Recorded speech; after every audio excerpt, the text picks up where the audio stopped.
If you are interested in a true feel-good story, have I got one for you.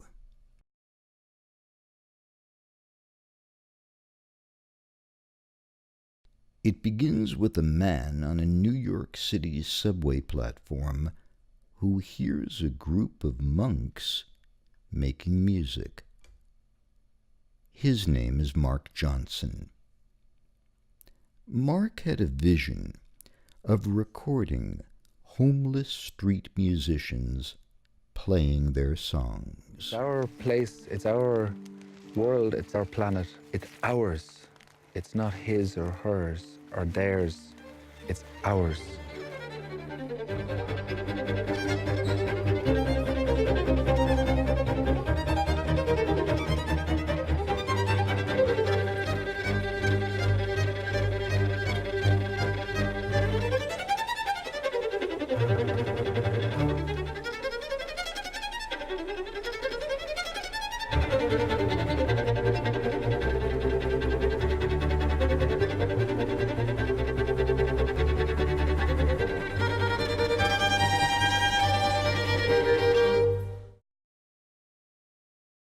One day, he was walking along the beach in Santa Monica, California, and hears a man playing that 1950s classic called Stand By Me.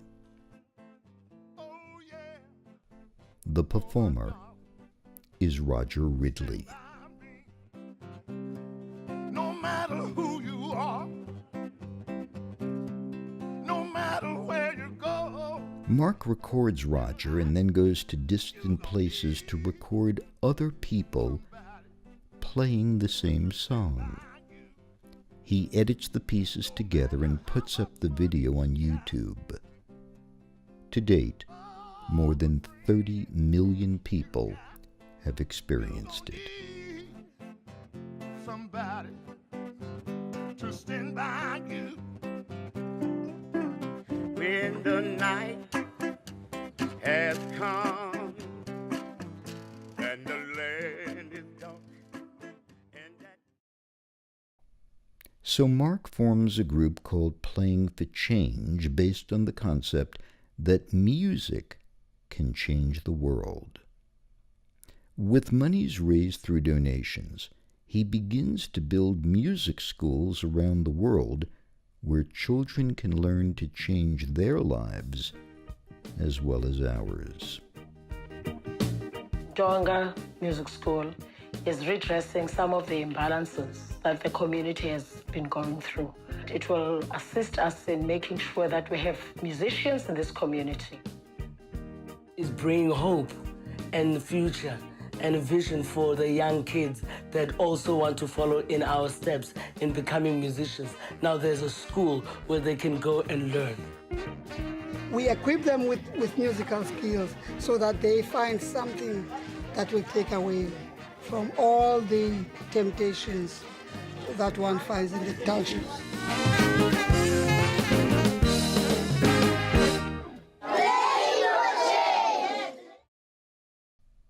Mark Johnson is one of the most inspirational people I have ever met, and I was honored that he dropped by my home in March of 2011 for a fireside chat about his amazing odyssey.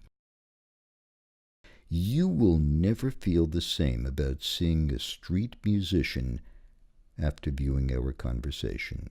So, just before we begin, allow me to present the first voice that Mark Johnson recorded on that fortuitous day in Santa Monica. This is Roger Ridley. Thank you. I'm going to do this song for my friend back here, Mark.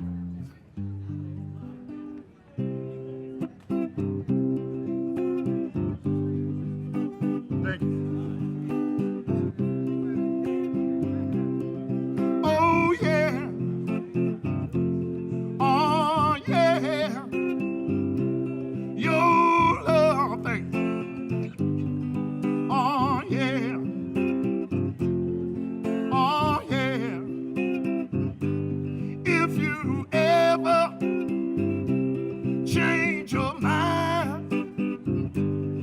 about leaving me behind. Oh, oh, bring it to me. Bring your sweet love. Bring it on home to me. Yeah, yeah, yeah.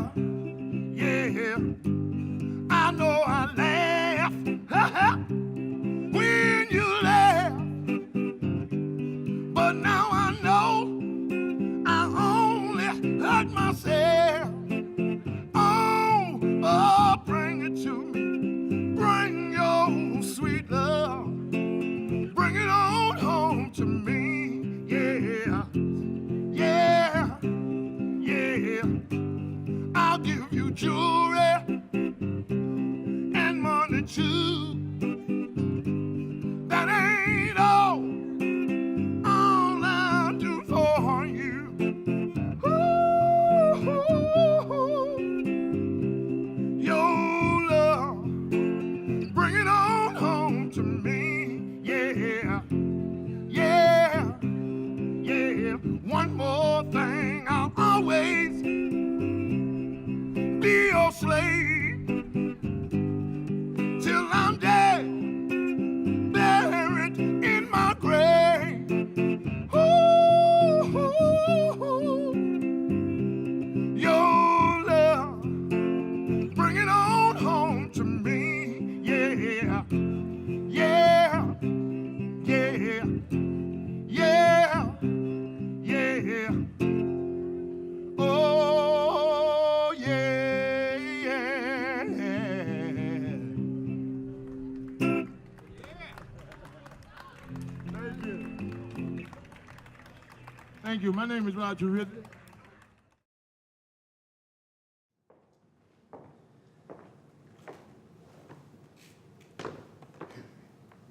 Elliot.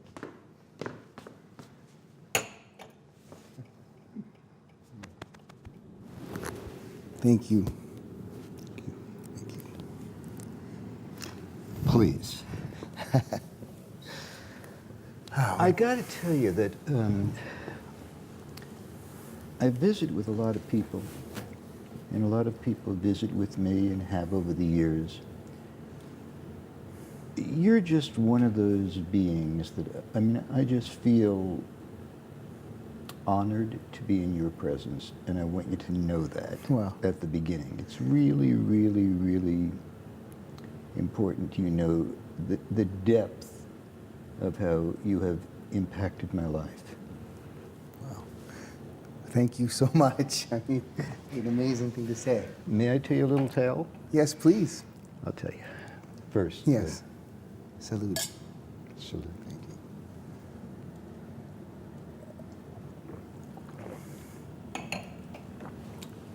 you. I've been working on putting together this website experience for the past 37 years, or so it would seem. And one of the questions that I always had was how it should begin. What would be the first moments when people clicked in ElliotMintz.com? And I thought of opening the site with one of two songs.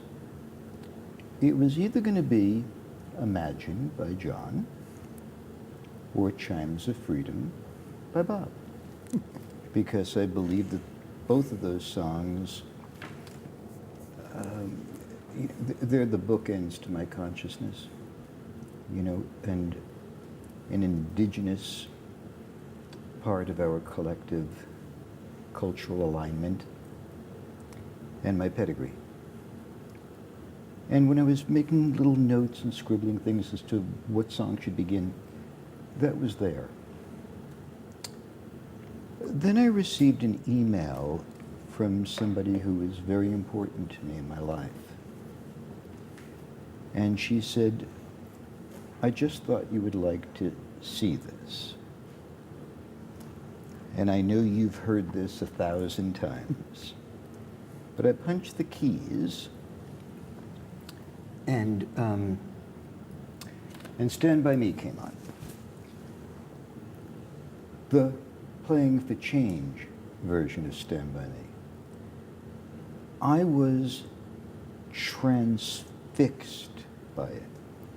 After 180 years of having been a disc jockey and playing records and music, after all the videos that I've seen and surfing around YouTube at night, no single piece touched my heart and soul in a magical, sensorial way, beyond the internet, beyond the song, beyond the moment. I was transported to another place. When our mutual friend Linda told me she knew you, she actually met you, you know, that you were friends, I said, do you think he would even consider? So I greet you not only as a friend, a fellow traveler on the path, but somebody who I think had a vision that has changed and elevated and altered the planet as a result of your vision. And I wanted to share that with you tonight. Wow. Thank you so much. That's amazing. Tell me a little bit about, well, first tell me a little bit about yourself.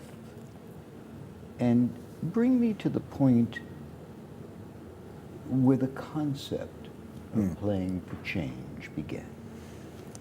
Well, I think the beginning of what made the components of Playing for Change would be when I was growing up. I grew up outside of in New Jersey, about 20 minutes outside of New York City. And so it was an interesting place to grow up because, you know, there could be deer in your backyard. Yep. And 20 minutes away, you're in Manhattan. And I remember, and I had amazing parents, I still have them, my mom and my dad. Bless them. And I remember them taking me into New York City in my youth. And I remember seeing homeless people. And I remember it really being a deep part of my life, you know, wondering why would we have people on the streets, sleeping there in the freezing cold? And then why would people walk over them as if they weren't there? Those were sort of questions that I started asking myself at a young age. And so I just began to want to find a way to tap into the human spirit. You know, I was always really interested in anyone or in everyone. I was as fascinated with a homeless man as I was with a king, you know, and really anything in between. And then when I went on to the University of New Hampshire, two interesting events happened to me. One of them was that I needed a job. And I was the only, so I looked in the newspaper and it said, live sound engineer, no experience necessary. And I was the only one that showed up to the interview. So it was a really mean guy, I remember at that time. He was really kind of a nasty guy, but he knew what he was doing. And he took me in and he started to train me into how to record and film music for just unplugged performances at the University of New Hampshire. So that was my humble beginnings, recording music, meeting musicians, and just really making music an integral part of my life. And then at that same time, I had to decide on some sort of major at the university. And so I had chosen interpersonal communication major. Interpersonal communication major. It was an amazing thing. I didn't know a lot about it, but it was essentially a way to study how people make sense of the world. How do people create meaning in the world, ranging from Hopi Indians to African tribes to all sorts of cultures, learning what components in their society help them create how they look at the world. So, which is really something that music does on a daily basis. So as I got involved with music and got involved with studying kind of the human spirit, what are the components that make us who we are all over the world? I became really fascinated with the potential of the human race, how much we can achieve if we work together, if we learn from each other, and I guess if we lead with compassion. Yeah. You know, humble compassion. Yeah. Those were the things I learned because I didn't know how to do sound, so I was making it sound terrible before it ever got good, and in the beginning bringing my own ideals to other people until I realized that their ideals are just as important as my own. So those were two important phases of my life that I went through. I then needed a job after college, and I remember my mother laughing, saying, well, here you go. Who's going to hire you with an interpersonal communication degree? And sure enough, I had gone on a number of interviews to a really well-known recording studio in Manhattan called the Hit Factory. Oh, yeah. And I remember going there on the train in a suit, to show up for my interview, and had a number of interviews. And I remember at the end of the end of the last interview, the owner of the recording studio said to me, okay, we're going to hire you, and you'll be getting $5 an hour. And I remember thinking to myself, wow, my mom is really going to have it now, But what it turns out being was it was about the experience. You're going to be surrounded by constant professional musicians from all types, from all genres. Oh, yeah. So I spent the next few years recording everything from Biggie Smalls to a 70-piece orchestra to Paul Simon. Wow. And I remember watching, you become so fixated with being in the studio. And, it was interesting to me because I really just loved music. I didn't really have a particular style. And I was just really there to learn. My goal was I want to learn as much as I can so I can find my own passion and apply it. It wasn't as if I was there to stay forever. I was there to learn and see where is this road going to take me next. So I kind of had an open heart, and I found myself being able to get along with really diverse groups of people, ranging from, Paul Simon and his band to Biggie Small and his posse that would come with him. Oh, yeah. And just trying to find a way to, and what I noticed was at the center, they were all the same. They had a strong, strong desire to connect their art to other people. And so even though they may have never recognized each other, or if they saw each other, it may not have been groups that would have collectively come together, there were components of every one of the musicians I had ever met that were the same. At the center, they all had the same energy.